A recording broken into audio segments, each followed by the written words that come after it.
भीमाशंकराच्या मार्गावर असता जुन्ननगर जुन्नेरा निकट लेण्याने गजबजलेले डोंगर दिसले. कुतूहलाने एक एक चढून लेणी निरखू लागलो.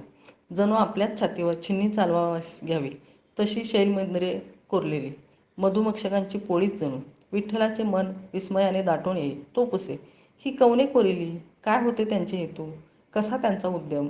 वर्षानुवर्ष ते शिल्पकार हे कोरकाम करीत असतील. यामागची प्रेरणा कोणाची?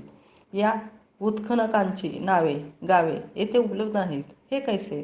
ज्यांनी हे काम करवले तेही बहुधा अवघे अज्ञात काय म्हणून राहिले. 4-2 वगळता शेष निर्मिती काय सर्वेश्वरचरणी समर्पली?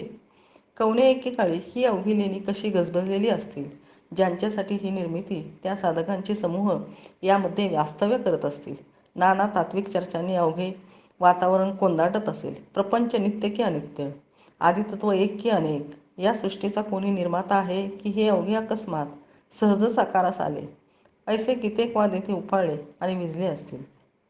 तर मग आज ही लेणी रीती काय म्हणून झाली?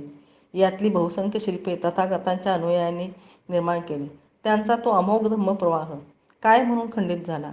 काय त्या तत्त्वज्ञानातच काही न्यून होते की बहुत काल लोटल्यामुळे त्यातील तेज हरपले, त्यावर मळाची पुटी चढली, की आपले अवतार कार्य संपवून तो तथागताचा धर्म आपण होऊनच अव्यक्तात विलीन झाला? काय झाले असेल? असे नाना परिचय चिंतन करीत एक एक डोंगर धुंडाळू लागलो. लेणी मोजायचा एक क्षीण यत्न करून पाहिला, पण शिणून जाऊन तो सोडून दिला. जुन्नर नगराच्या दक्षिण पूर्वेस आडवा पसरलेला मानमुकुट नामक डोंगर, त्यावर अंबिकेची मूर्त कोरलेले एक लेणे, त्यात 4-6 जैन श्रमण वास्तव्य करून होते. लेण्यात 10-20 दर्शनोच्चे एकत्र झाले होते. आम्ही क्षणभरी प्रवेशद्वाराशी थांबून नंतर आत जाते झालो आणि एरजण बसले होते तेथ खालते बसलो. आतील ओट्यावरी एक वृद्ध श्रमण पोथी वाचीत बसला होता. अंगावरी वस्त्र नव्हते, मात्र मुखावरून त्याने आडवी कापडपट्टी बांधली होती. डोईवर 4-2 केश होते. त्याचे लक्ष आम्हाकडे वेधले. हाती वनगाईच्या शेपटाची चौरी घेऊन शेजारी उभ्या असलेल्या एका शिष्याचे कानी वृद्धाने काही सांगितले. तो शिष्य आम्हाकडे येऊन बोलला, पूज्यश्री आपले स्मरण करतात. आम्ही उठून वृद्धापास पोहोचलो. नमस्कार करून बसते झालो. एका हाता मुखावरले आवरण थोडके दूर करीत पूज्यश्रींनी पुसले, कोण्या देशीचे आहात? म्या उत्तर दिले, येच देशीचे. पारिभ्रामक दिसता. तसेच काय वैदिक आहात की कर्मकांडी? कर्मकांडी नव्हे, पण वैदिक आहोत. दोन्ही गुडघ्यावरी हात ठेवून पूज्यश्री उन्मळून आल्यावानी बोलू लागले. श्री तीर्थकारांनी जे अलौकिक सर्वश्रेष्ठ तत्त्व सांगितले त्याचा परिचय झाला असता तर तुम्हीही भगवान लोकजितास शरण गेला असता. जमलेल्या समूहाने माना डोलवीत हात जोडले. वृद्धाने प्रवचनास प्रारंभ केला. नित्य अनित्य, पुद्गल, 4 भूते, जीव अजीव, त्रस, स्थावर, साध्य न साध्य असे बहुत तो बोलला. तोवरी शिष्य हातीच्या चौरीने त्याच्या मुखाभोवती घोंगावणारी मुरकुटे वारीत राहिला. प्रवचन सुरू असता एका अन्य शिष्याने कमंडलूत पाणी आणून ते चौपदरीने गाळले. म्या जांभई लपवीत पुशिले, येथील पाण्यात काही मळ आहे काय? उत्तर वृद्ध श्रमणाकडून मिळाले. ते पाण्याचा घोट घेऊन मंद हास्य करीत बोलले, वैदिक आणि जैन ह्यामध्ये हाच तर भेद. जैन श्रमणांची अहिंसा इतुकी की गाळण्याविना ते पाणीही पित नाही. विठ्ठलाने म्हटले, परंतु पाणी गाळता केपी तर काही सूक्ष्मजीवांची हत्या झालीच. यावर वृद्धाने जिनस्मरण केले. विठ्ठल पुन्हा बोलला, आणि ही चौरी वाळता वेळी जीवात जे कष्ट झाले त्याचा दोष? वृद्धाने म्हटले, त्याचे पाप आम्हा माता नाही, ज्यांच्या हातून ती पीडा घडली त्यावरी तो दोष. विठ्ठल उठून बोलला, आता आम्हास आज्ञा द्यावी. दोघेही बाहेर पडून डोंगर उतरू लागलो. तो 8 भुई धापा टाकीत एक मेना डोंगरावर चढवीत असलेले दिसले. त्यामागे 7-8 भल्या घरची माणसे भाळीचा घाम पुशीत असलेली. मेन्यात एक रोग जर्जर जीव कणत होता. आम्ही एका अंगास चरून मेल्यास वाट करून दिली. मागील माणसांपैकी एक जण दम टाकीत एका खडकाळ टेंगळावर बैसून आम्हास पुसू लागला. पूज्यश्री स्थानकात आहेत की काय? आम्ही माना डोलावून स्वस्थ राहिलो. अंगी काढून घामाने थपथपलेले अंग निर्पीत तो बोलला, प्रवरासंगमी असतो तो रोगी ज्येष्ठ बंधूचा मूल. त्यास बाहेरील बाधा झाली की ते उपवास करून झाले. हनुमंता सुळीच्या फुलांनी झाकले, अंबाबाईची परडी भरली, खेचरास बोनी देवाने झाली. खालते कोकणात एक अविंध साधूची समाधी, ती समोर यास नेऊन बकरीही कापले. सुतराम गुण नाही, प्रकृती तोळा मासा, तीत लवप्राय उतार नाही, म्हणून आता पूज्यश्रींच्या पायावर घालून पाहतो. म्या म्हटले, तथास्तु गुण येवो म्हणजे झाले. तळात उतरून वाटेने चालत राहिलो. एका विहिरीजवळ पोचलो. 30 पायऱ्या होत्या. वर ते भाळपट्टीवर एक शिलालेख, विहीर जेणे बांधली त्याचे नाव कोरले होते. खालते एक श्लोक, अन्नदो जलदशैव आतुरस्य चिकित्सक त्रयस्ते स्वर्ग मायांती विज्ञान विनायज्ञेन भारत. अन्नदो जलदशैव आतुरस्य चिकित्सकः त्रयस्ते स्वर्गमायांती विनायज्ञेन भारत. विनायज्ञेन. हात तोंड धुवून मार्जन केले. विठ्ठल बोलला. एक कथा स्मरली. तातांनी सांगितली होती. एक बापुडा अथांग डोही पोहायस उतरला. पाणी तुटेना, पार लागता दिसेना. बुडतो ऐसे देखून त्याने देवता स्मरणास प्रारंभ केला. अगोदर मारुतीरायास साकडे घातले की हनुमंता तुझविन या दुस्तरातून कोण पार पावईल. मारुतीरायाने गाराणे ऐकले. तो उठला, गदा पेलली, पुच्छ आवरले. आता तो निघणार. तो घाबरा झालेल्या त्या बापुड्याने मारुतीरायास त्यागून आदिमातेचे धावणे केले की भगवती आता तुझीच आस. मारुतीरायास तो स्वस्थानी बैसला. आंबा पदर सावरून उठली. तिने आपल्या वाहनाचे स्मरण केले. आया सांभाळीत सिंह येऊन मातेपुढती उभा राहतो. तोवरी आंबेच्या कानी विवळ स्वर पडला की खंडेराया या निकरक्षणी त्वा तरी मज दिनास उद्धार हवेस. आणि खंडेराया आपल्या अश्वावरी बसून डोहापाशी जातो. तो त्यास केवळ बुडबुडे दिसले. कथा सांगून विठ्ठल मंदपणे हसला. डाकिण क्षेत्रीचे भीमाशंकर. भोवताली अतिगहन अरण्य, शिखरांचा वेढा, वनाचे रौद्र वास्तव्य वैभव भीमाशंकरी दृष्टीस पडायचे.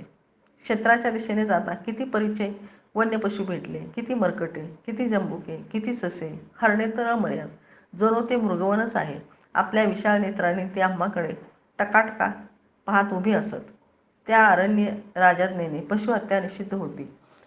वनशोभा निरखीत देवालयापासचा उतार उतरून देवापाशी पोहोचलो. शेजारी कुंड होते. त्यात स्नान करून देवदर्शन केले. फार भले वाटले.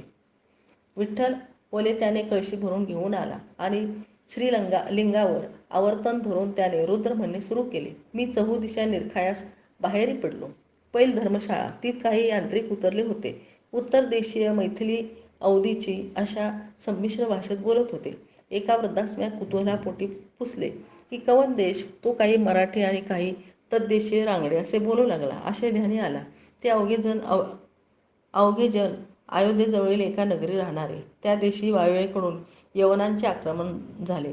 त्यांनी सर्वत्र प्रळय मांडलेला. मंदिरे फोडली, तीर्थक्षेत्रे भ्रष्ट केली. देवता मूर्तीवरी हातीच्या खांडाचे घाव घालून त्यांचे नाक कान छेदले. हे अवघे प्राणभयाने देश सोडून निघाले. 12 ज्योतिर्लिंगांची यात्रा करावी, तोवरी अवघे स्थिर स्थावर होईल ऐसी आशा त्यांनी मनी बाळगली होती. विठ्ठलाचा रुद्राभिषेक संपल्यावरी आम्ही दोघे भोवताल निरखाव्यास बाहेर निघालो. 4 दोन्ही घरे पुजाऱ्यांची, 2 किरकोळ देवळे, एकी 2 धर्मशाळा, या वेगळा अवघा गच्च दाटलेला निसर्ग. निरखण्याची दिटी केवळ विस्मयाकुल करणारा. किती वृक्ष, किती वेली, त्या वृक्षांवरी चढल्यावरी झालेले किती झाकोळ, गणतीच नाही. उष्ण काळचे दिस, आंबे, जांभुळे, करवंदे, फणस ऐसा अपार सुगंध की पुसू नये. एका खडकावरी बसून विठ्ठल म्हणू लागला. शुचो देशे प्रतिष्ठाप्य स्थिरमासन मात्मनः नात्युच्यतम नातिनीचम चैलाजीन कुशोत्तरम प्रशांतात्मा विगतभीः ब्रह्मचारित्वते स्थितः मनः संयम माचित्तो युक्त आसित मत्परः. रात्र देवळातच काढली. आरती झाल्यावर सभामंडपाबाहेरील ओवळीत राहिलो. पुजाऱ्याने येऊन बैसत बोलला. रातचा वाघ येण्याची शक्यता. विठ्ठल बोलला. सावकाश येऊ, तो आम्हास काय करील. आपले सांगून ठेवले. एखादे जागरे पेटवून ठेवाल तर बरे. म्या उठून शेजारच्या रानातून 2-4 टोणके आणले. पेटवून त्या शेजारी शेकत बसलो. नाना परीच्या कथा सुरू झाल्या. पुजारी चतुर होता. नाना देशीचे जनलोक भीमाशंकराच्या दर्शनास येत. त्यांचा सहवास लावून तो बहुश्रुत झाला होता. त्यापाशी उत्तरेतल्या यात्रिकांसंबंधी पुसता त्याने म्हटले की अलीकडे उत्तरेतून बहुच जन यात्रेनिमित्त दक्षिणेकडे येतात. त्यांच्या मुख्य उत्तरेतले कित्येक अनाचार करणी पडतात. धर्माची त्राय हरपली. मोठमोठी मंदिरे फुटून त्या स्थळी म्लेच्छांची प्रार्थनास्थळे उभी राहिली आहेत. आपला दक्षिण देश त्या अत्याचारापासून सुरक्षित आहे. यादव राणांच्या राजवटीत येथे अवघे क्षेम आहे. या उपरी काय भीमाशंकर करील. भीमाशंकर करील तसे. आमचा शिवदर्शनाचा हेतू ऐकता त्याने भोवतालीच्या कित्येक शिवमंदिराची नावे सांगितली. चाकणचे चक्रेश्वर, राजमाचे जवळचे कुंडेश्वर, आळंदीचे सिद्धेश्वर, भीमा इंद्रायणी संगमावरचे संगमेश्वर. कुतूहलाने विठ्ठलाने पुसले, इंद्रायणी हे काय नदीचे नाव? होय, तसेच. नदी लहानुलीच आहे, पण तिचे तीर पुराण काळापासून विख्यात. इंद्रा हातून पाप घडले, त्यापासून मुक्तता व्हावी म्हणून त्याने हिच्या तीरी तप केले, अशी ही विख्यात तपोभूमी. एवढ्यानेच इंद्रायणीची थोरवी संपत नाही. तिच्या तटी फार प्राचीन तपश्चर्या स्थळे आहेत. उगमापाशीच दोन बाजूनी दोन डोंगर, पैकी एकावरी एक अद्भुत दुर्ग भूतकाळीचा. त्याच्या तळात एका अंगास डोंगरी खणलेली कपाटे आहेत. ती कपाटे? होय, कपाटे. कडे पकडून केलेली, म्हणजे लेणी, लयने. शिवनेरी पास आहे ती तशी. अहो, त्यास काय करता? जंबूद्वीपातील अद्वितीय कपाट नदीच्या पैल तटी थोडके दूर कोरले आहे. म्या एकदा समक्ष जाऊन ते कौतिक पाहिले आहे. साक्षात मयसभा असावी असा त्याचा डौल आहे. अशी निरुपम चित्रे रंगवलेली. होय होय, तुम्ही अवश्य पाहाच ती कपाटे.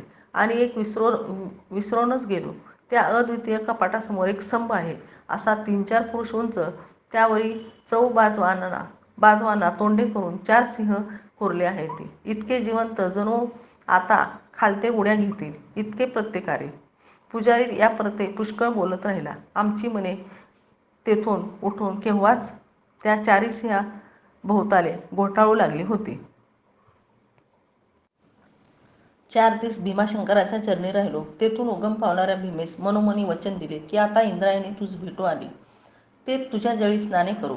मग वने पार करीत वानरखिंडीने खालती उतरलो. भोवताले गच्च डोंगर दाटे. किती एकदा अरण्यात हरपलो, पुन्हा वाटेस लागलो. चहूबाजूस दुर्ग दिसू लागले. अगोदर उजव्या हाती खालते कोकणात दिसला कौटिल्य दुर्ग, त्यावरी घाटावर असलेला ढाक दुर्ग. मग दुरून दिसली राजमाचेची 2 शिखरे. जंबूद्वीपातील अद्वितीय पाहायची ओढ, त्यामुळे येत मने गुंतो दिले नाही. खिंडी ओलांडीत दऱ्या दरकुटांमधून चालत मोकळवनात पोचलो. तो दिसली इंद्रायणी. दिस उन्हाळ्याचे, यामुळे क्षीण झालेली. 2 बाजूस पर्वतधारा. उजव्या हातास पुजाऱ्याने सांगितलेला तो लोहदुर्ग, त्याची एक सोंड पुढा धावलेली दिसली. डाव्या हातीच्या पर्वतधारेवरी ते अद्भुत होते. तळाशी विहीर ग्राम. येत वाट पुसत आम्ही वरी निघालो. हळूहळू लेण्याचा आवाज येऊ लागला. नारायण पश्चिमेकडे कल्ला होता. शेवटी लेण्यासमोरी पोचलो. स्तंभित झालो. टकटका पाहत उभे ठाकलो. अद्वितीय हे तर खरेच. लेण्यात 2 बाजूस अति बळीवंत स्तंभ सालंकृत, माथ्यावरी सोंढा व्हावीत असलेले हत्ती, स्त्री पुरुषांची युग्मे, डौलदार गवाक्ष, आत मध्यभागी प्रचंड स्तूप, बाहेरी जवनिकेवरी निर्मात्यांच्या प्रतिमा खोदलेल्या. लेण्यासामोरा तो प्रचंड स्तंभ, वरी 4 सिंह असलेला, सारेच भव्य, उदात्त, गंभीर, प्रसन्न. विठ्ठल तर बोलला की येत ध्यानस्थ बसावेसे वाटते. मी त्यास काही उत्तर देणार, तो बाहेर गलका ऐकू आला. काय म्हणून पाहू गेलो. शेजारच्या कपाटात उतरलेली माणसे गलकत असावीत, तीच ती मैथिली व्रजभाषा. बहुता दक्षिण देशी आश्रय शोधायास आलेले तेच ते उत्तर देशीय असावेत. गलका वाढीस लागला. कोणी कलह करीत असावे. कुतूहलाने बाहेर येतो तो दिसले एका आक्रंदात असलेल्या स्त्रीस धरून 2 चौजण कड्यावरून परत आणीत होते. त्या संबंधीच वादंग माजले होते. लांब लांब काठ्या उचलून 2 पक्ष अगदी दंडादंडी करण्यात होते. दोघेही धावलो. मध्ये पडलो. धड भाषा कळेना. बऱ्याच यत्नानंतर ध्यानी आले की यवनांनी पळवून नेलेली ती स्त्री यांनी माघारे सोडवून आपणासहित दक्षिण देशी आणली होती. ती उदास होती. जीवनाविषयी निरासक्त झाली होती. मागाही एकदा तिने असाच देहत्यागाचा यत्न केला होता. एका पक्षाचे म्हणणे की तिजला हे प्रायश्चित्त घेऊ द्यावे. दुसरा पक्ष आग्रह धरीत होता की प्रायश्चित्त जर कोणास द्यायची आवश्यकता असेल तर ती ज्यांच्या दुर्बळपणामुळे यवन त्या स्त्रीस पळवू शकले त्यास. त्यांचे ते वादंग विझवावयास बहुत यत्न करावे लागले. विठ्ठलाची ध्यानस्थ बसायची कांक्षा पार विझून गेली. लोहदुर्गाच्या पायथ्याशी असलेली लेणी पाहावयास गेलो. स्थळ बहुत सुंदर. योजकाच्या योजकतेचे कौतुक करावे ऐसे. लेण्याच्या पाठीशी डोंगर, पुढे लोहदुर्गाची सोंड, मध्यभागी गच्च झाडे आणि ती पायथ्याचे लहानुले खेडे. लेणेही नाजूक. एक मोठा चैत्य, आजूबाजूवास आणि माथ्यावर कोरलेली लहानगी कपाटे. हे असे मनोरम स्थळ असताही विठ्ठल वारंवार उन्मना होत होता. म्हणत होता की माणसे काय म्हणून इतकी उन्मत्त होतात. कोणी एक समूह सुखा समाधानाने नांदत असलेला त्यास काय म्हणून पाहवत नाही आणि कोणी आपणावर आघात केला तर ते आघात सोसणारे अंग काय म्हणून पळत सुटते. ताठ उभे का राहत नाही. ते आघात शोषित काय म्हणून नाही. यांची धैर्य, सहनशीलता, पराक्रम, साहस हे सर्व हरपले की काय. हे जीव घेऊन पळण्याऐसे कार्पण्य यांचे अंगी काय म्हणून उपजले. कृणवंतो विश्वमार्यम अपघणंतो आरावणहा ऐसे दिग्विजयी हाक ज्यांच्या पूर्वजांनी कवणे एकेकाळी दिले, तेच हे आता ऐसे काय का पुरुष काय म्हणून झाले. आपले मूळचे रूप जे विश्वव्यापी चैतन्य त्याचा यास विसर पडला की काय, की त्या निखळ ज्ञानावर भ्रमपट आले. तो वारंवार मज हे प्रश्न करी.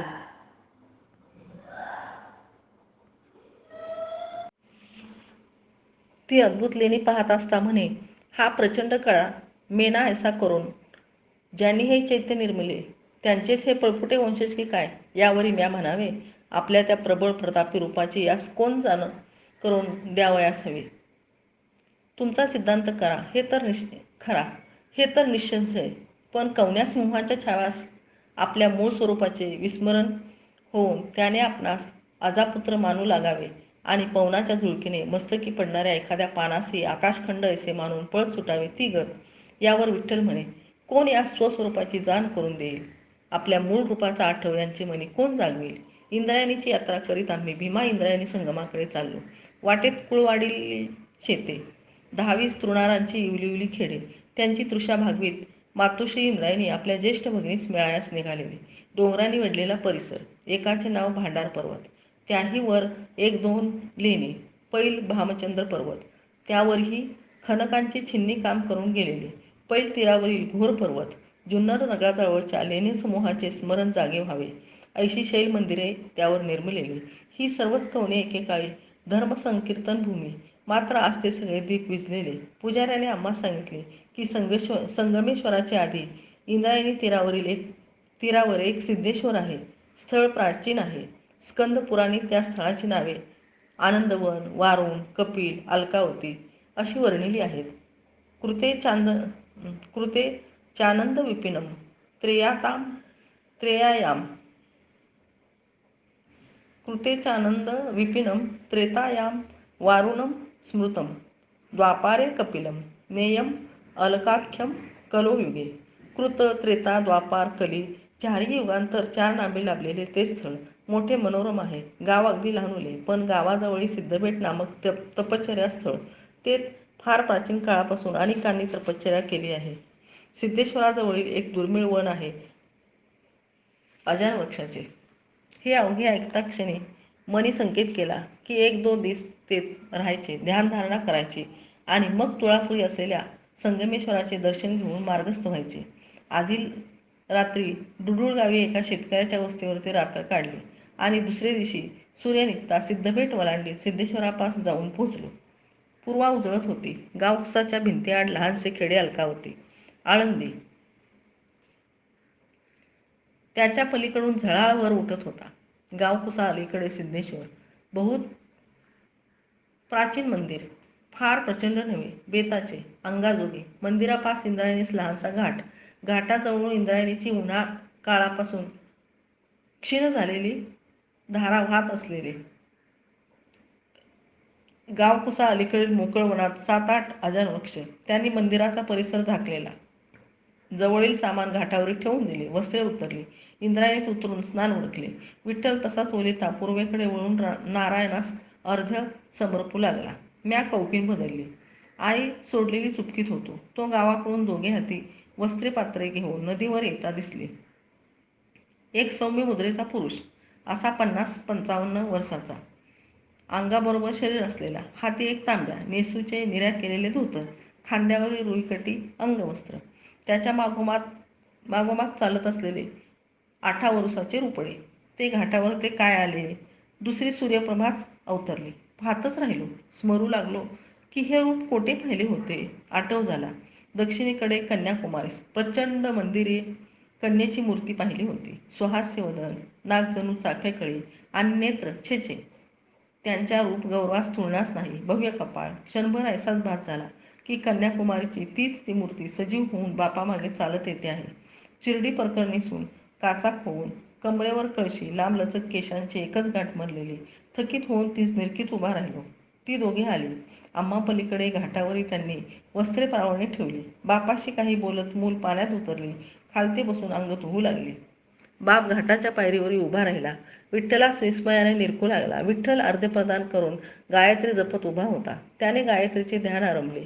गायत्री वरदा भयांकुशकरा पात्रम कपालम गुणम शंखम चक्रमथारविंदु युगलम हस्तेर वहंती भजे. मला हसू आले. गायत्रीचे अपर बालरूप तर त्याच्याजवळच होते. मुलगी अंग धुईत असता तिच्या हातच्या पाण्याचे 2-4 थेंबुटे विठ्ठलावरी उडाले. त्याने एकदा तिचकडे पाहिले. मग पुन्हा लक्ष संदेत केंद्रित करून गोत्र प्रवाराधिकांचा उच्चार करू लागला. मुलीच्या बापाने मज पुसले. कोण्या गावचे आहात? मज गाव उरले नाही. हे माझे स्नेही प्रतिष्ठानजवळील आपेगावीचे विठ्ठल कुलकर्णी. वत्सगोत्र, पंचप्रवर, माध्यदीन, शुक्ल यजुर्वेदीय. केवढा विस्तार त्याने पुसला नव्हता. मज हा परिहार द्यायाविनय काही पडले नव्हते. पण तो म्या दिला एवढे खरे. पुढे बोललो. तीर्थक्षेत्रे पाहत हिंडतो आहे. भीमाशंकराहून या दिशेस वळलो. काल परवा लोहदुर्गाजवळील लेणी पाहिली. आज सिद्धेश्वराचे दर्शनास आलो आहोत. 1-2 दिवस येथे राहून पुढते भीमा इंद्रायणीच्या संगमाच्या दिशेने निघू. हा वेळेवरी विठ्ठलाचे संध्यावदन आटोपून तो वरी निघाला. वस्त्रे बदलून आपले निसूचे तो घाटाच्या पायरीवरी चुक्को लागला. एकी दोदा कन्याकुमारीची त्याशी दृष्टभेट झाली. त्याही वरी निग्रहाने तिसकडे पाहणे टाळून तो आपले नित्यकास करीत राहिला. प्रौढ गृहस्थांनी आपला परिचय सांगितला. ते वसिष्ठ गोत्री, शुक्ल यजुर्वेदीय. त्यांच्याकडे पंचक्रोशीचे कुलकर्ण, वृत्ती सांभाळून भगवत वचन करून असतात ते. कन्येकडे बोट करीत ते बोलले. एकुटीच आम्हा कन्या, नाव रुक्मिणी. प्रतिदिनी इंद्रायणी स्नान झाले विना मुखी थेंबर पाणी घेत नाही. म्या म्हटले, हे एखाद्या भद्र घरच्या लेकीसच साजेसे. भद्र घरच्या लेकीस साजेसेच. सिद्धेश्वराकडे बोट करीत सिद्धोपंती म्हटले, त्याची कृपा. ते असो. भोजनाचे काय करता? कोराने बक्षितो. कोरानं भिक्षा मागतो. मिळेल ते स्वहस्ते रांधतो. तोवरी विठ्ठलाचे आवरले. तो मज बोलला, मी मंदिरी निघालो आहे. तुमचे उरकल्यावरी तुम्ही येथे यावे.